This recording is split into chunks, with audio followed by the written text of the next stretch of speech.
Hello there, my friends. Welcome back to my channel. If you're new here, my name is Paulina. I'm 25 years old. I live in New York City, and I'm so excited for this 2024 Plan With Me video. I kind of made one of these last year, but this year I am taking a new approach, so I hope that you like it. I want to spend the first part of the video talking about how 2023 went, what I liked, what I didn't like, and then I want to start planning my 2024 goals. So what are my goals? What are my intentions for the year?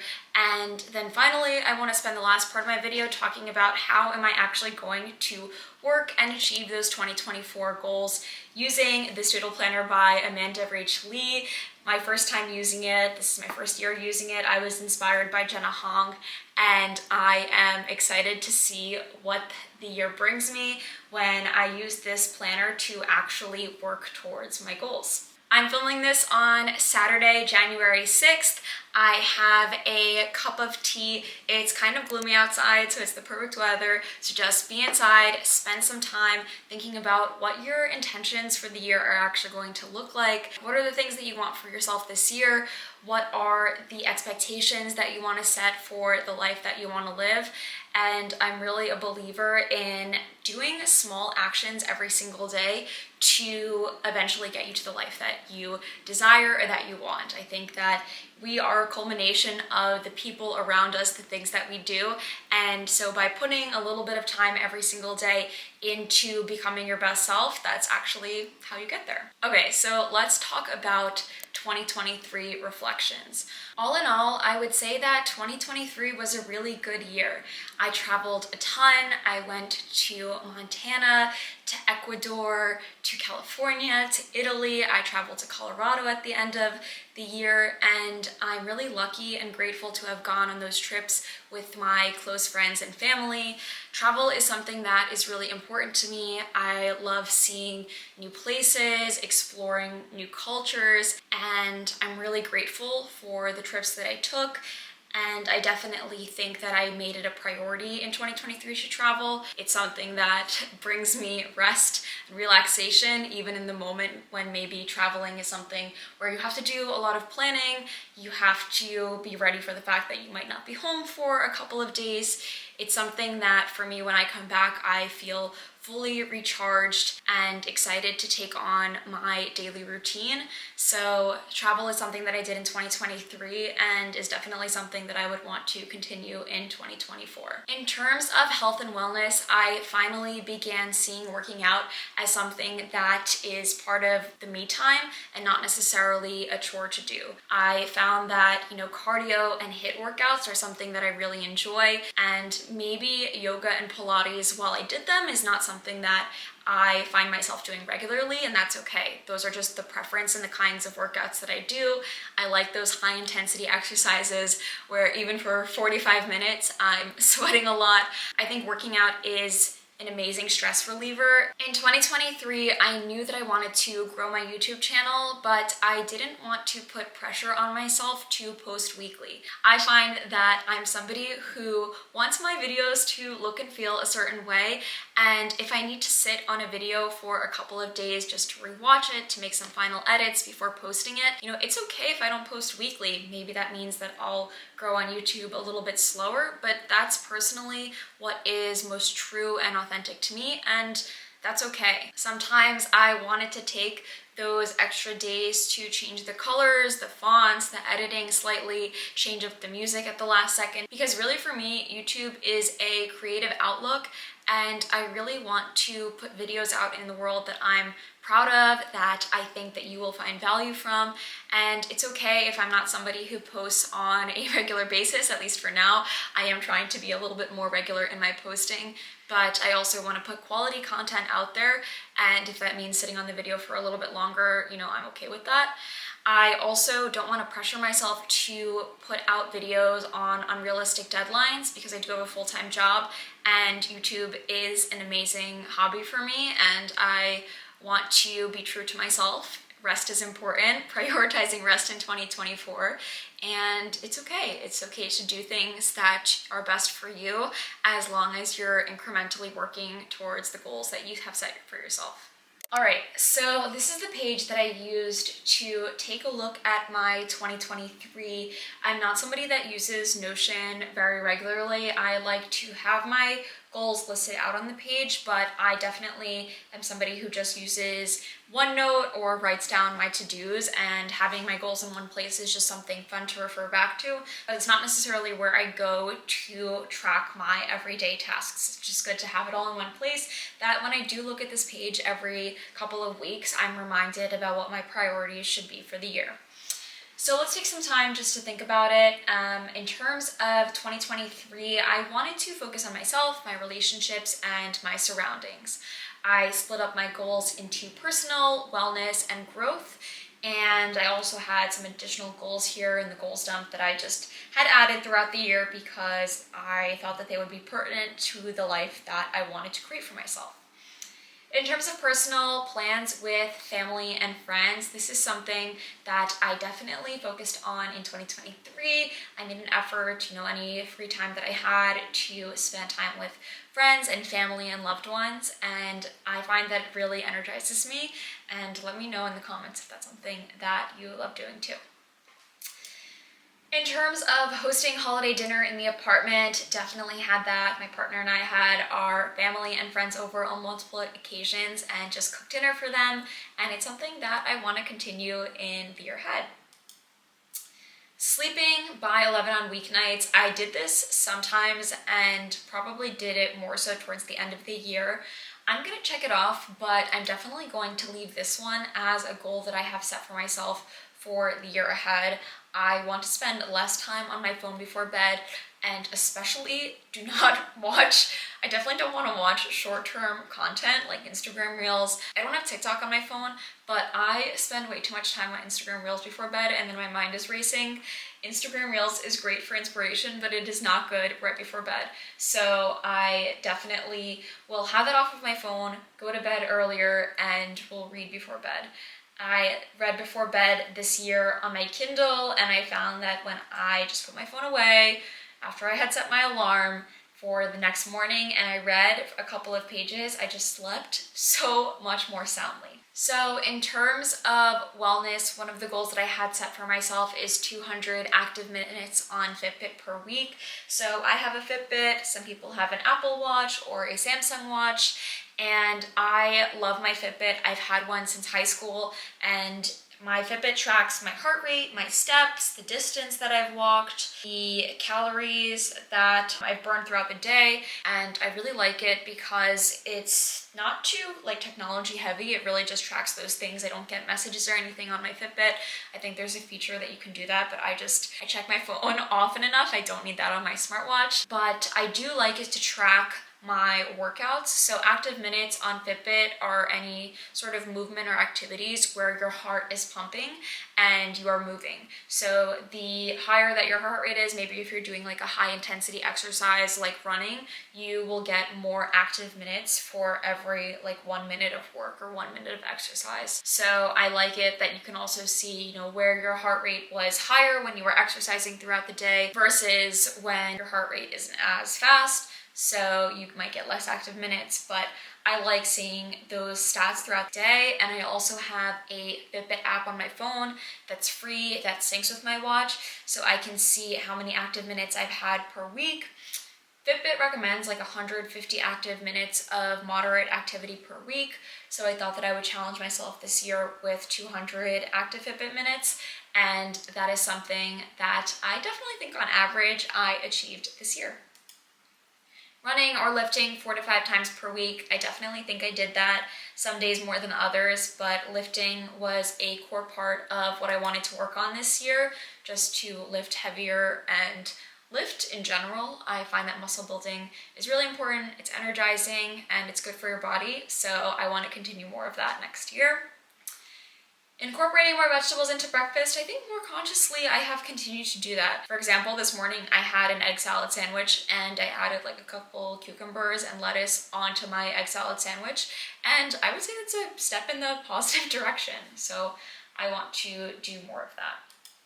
Meditate regularly. I don't know if I meditated regularly, maybe during times when I had a lot on my mind or I was stressed out, but I would say that I did meditate sometimes. So maybe I won't check it off, but I'll continue to want to do that in 2024.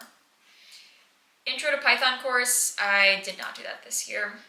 Posting 1 video per week, I also did not do that this year, but it's still like a good goal to work towards, even if you don't end up posting 1 video per week, so I'll leave that. And then 500 subscribers. When you're watching this, I have about 708 subscribers, so I achieved that, and it's something that I'm going to continue to build on in 2024. I also had some additional goals, reading 12 books this year. I only read 6, which is not good. Let me backtrack. It's not that it is not good. It's good that I read 6 more books than 0, but I definitely want to read more in 2024. Speaking of which, 2 books that I absolutely loved this year, I have them right here. Happy City, it's about urban design, how the layout of cities influences the people that live in them, references different cities like New York, like Bogota, Colombia, and it was just a really interesting nonfiction read that I definitely recommend if you are looking for something that is a little bit science-based, historical, and talks about urban design. I loved this book. And if you're into fiction books, I read Tomorrow, Tomorrow, and Tomorrow. This book follows 3 characters, their relationship with one another, and also throughout their lives. It's like video games, it's college, it's life, love, friendship, and I cried multiple times while reading this book, and it was awesome. And I recommend you read this for sure. Running for 25 minutes without stopping, definitely achieved that this year, and I want to continue to run in 2024. Skiing intermediate trails, thank you to my partner and my friends for pushing me to try harder ski trails, and I want to continue to enjoy winter and winter sports in the year ahead. Getting a promotion at work did not happen this year, but it's something that I'm working towards in the upcoming year and something that I'm just always working towards. Drinking tea as a substitute for additional cups of coffee. Yes, I definitely drank tea as a substitute for additional cups of coffee, and I love tea, so let's do more of that. And then 10 to 15 minute walk throughout the day to leave my desk. I did that, but I need to be better about it and do it every day and maybe multiple times a day because breaks are important and good for your mind. So in 2024, I have a blank page here. I took these pictures from Unsplash. Pinterest is also a good source of some fun pictures, and I slightly changed up my theme for my 2024 goals. So let me also put this to the side because I'm going to be doing some typing. In 2024, I don't want to spend the year doing the same things, but I do want to build on what worked.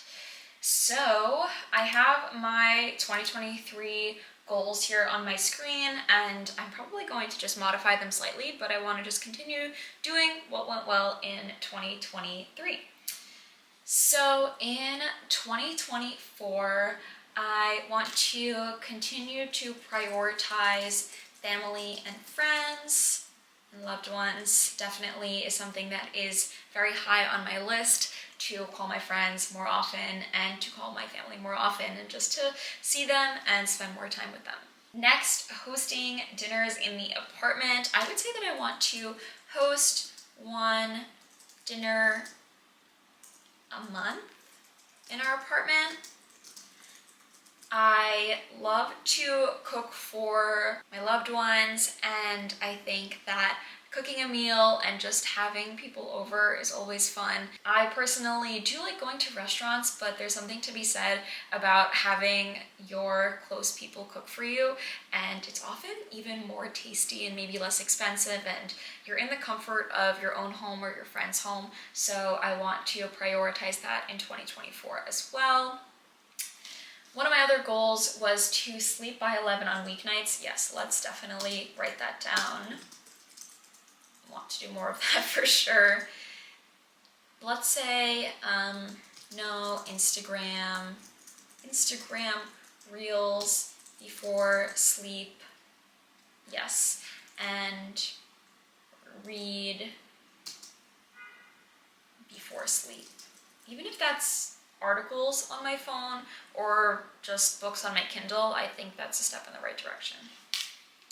In terms of mind and body, I definitely still like the idea of 200 active minutes per week on Fitbit. I think that was a really good goal to have, and while I didn't hit it every week, I thought that it was a really good stretch goal for myself and something that pushed me to work out more regularly. I think, let's just say actually lifting 3 times per week and then running 2 times per week. Let's be a little bit more specific. Last year I had goals to run/lift 4 to 5 times per week, but I think this is a good stretch goal and also offers me 2 days of rest. So I like that goal for 2024. Incorporating more vegetables into breakfast. I was just gonna say maybe incorporate more veggies at all meals. I want to prioritize that breakfast, lunch, and dinner and make yummy salads. Let's just say 2 new recipes. So when I go to the office sometimes, I love to eat out whenever I go into the office, and I want to learn how to make delicious salads at home so that I can save money and then also learn to make salads that are probably not that difficult to make. So that's priority in 2024. In terms of career skills and YouTube, I think a good goal is 2,000 subscribers this year. Sorry, I had a little cough in my throat. So 2,000 subscribers on YouTube is one of the goals that I have this year.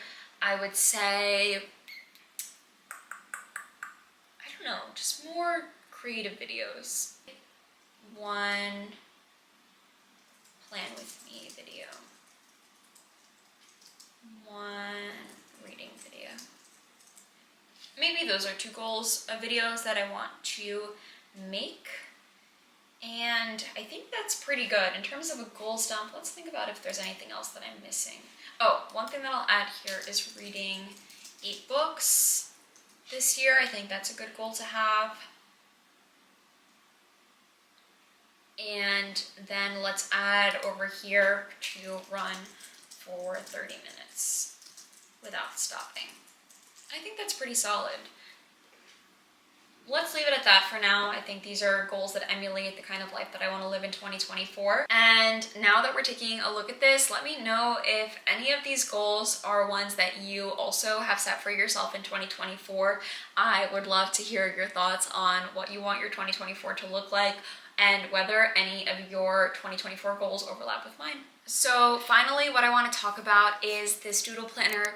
This is Amanda Rach Lee's doodle planner. It's going to be the first time that I'm ever going to be using it. I was watching a lot of Jenna Hong's videos this year, and I love the way that she incorporates her doodle planner into her everyday routine, and I already started to use this planner and I love it. It's a doodle planner, so you can actually just color in a lot of the different pages, and it just makes your everyday tasks and goals a lot of fun. So there's like 2023 reflections, 2024 goals, and it's just a really fun way to track all of your to-dos. I already started to color in the pages for January, so it's been fun to use it, and I definitely want to use it in 2024. There's like a habit tracker page, mood tracker, and you can really just fill it out and color it every single day so that you can see at the end of the month, do a monthly recap. How did the month go? What went well? What didn't go well? And maybe what you want to change in the future. And I really like it. Like, all of these pages are just so much fun. Every month has a new theme. I like the idea of the habit tracker and mood tracker. I got the denim planner, look at this. Also wanted to mention that when it comes to actually coloring in my doodle planner and then writing down my to-dos, I use these midliner markers. So these come in a variety of different colors. I really like using them. And I just have these pens from Muji that I use to write all of my to-dos. And all of them kind of live in this little pocket. With that, I hope that this video gave you some inspiration for how to plan for your 2024. I found that even writing down my goals at the beginning of the year or writing down new goals throughout the year and having a place to refer back to them has proved to be very beneficial for those times that maybe I need a little bit more motivation. I think it's important to write down goals that are true to you, quantify them to the extent possible, put an end date to the extent possible. I guess that would be the end of the year if that is what works for you. And really just push yourself every single day to do a little bit of work towards the step in the direction that you want to head.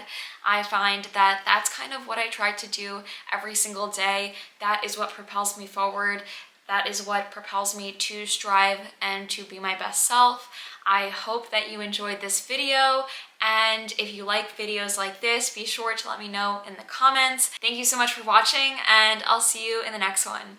Bye!